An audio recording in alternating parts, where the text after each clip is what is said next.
Now, another Kiss question. This one, I don't know. Vinnie Vincent. Gotta be Vinnie Vincent.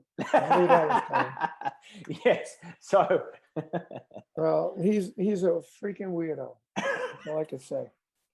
You know, great talent, great songwriter, great player. Before he started doing his Vinnie Vincent albums, he played like crap on those albums. I mean, he's trying to be Yngwie Malmsteen on those albums. Before that, when he was playing like heavy blues rock, he was awesome. And Gene and Paul called me before they got him and said, well, I heard you work with Vinnie Casano, was his name. And I said, yeah. He goes, well, we're thinking of bringing him a Kiss. What do you think? I said, trouble.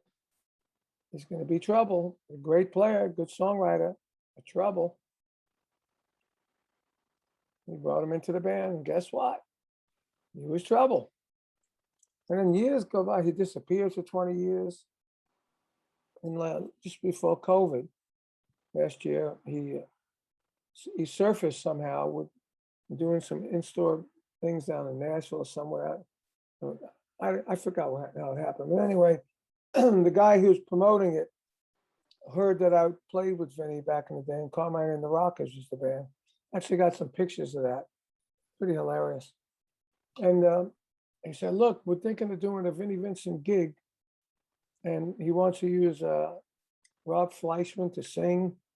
And, you know, we're talking about maybe you playing drums. I said, I haven't talked to Vinnie in 25 years. And when the last time I talked to him, we were enemies. So he said, well, I'll give you his number. Maybe you guys can have a chat. And I talked to him for 4 hours. You know, it was like unbelievable. He told me and my brother Vinnie had a company called Appice Brothers Drum Rentals. He said, we rented him a drum set for a month at no charge. And I said, oh, I didn't know that. I said, my manager, Alan, must have done that because he was running it.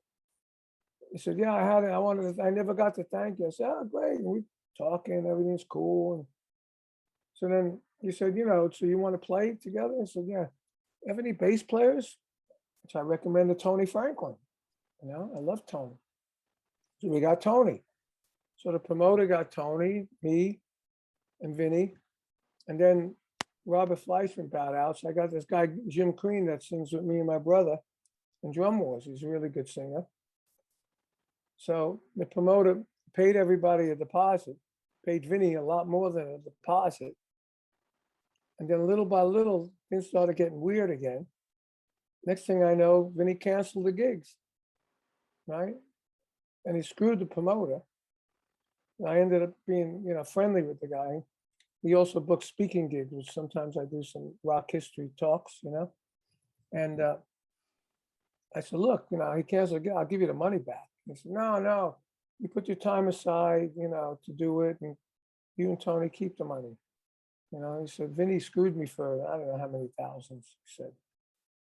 And well, that's the Vinnie Vincent story. And you've not heard from him since?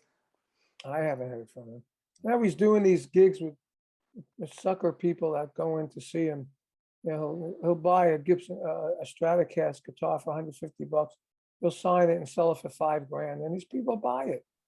You know, I get 12 people, you know, to one of his events, maybe 10 or 12 people, and they'll pay $1,000 to get in to meet Vinnie Vincent without makeup, looking very strangely transgender.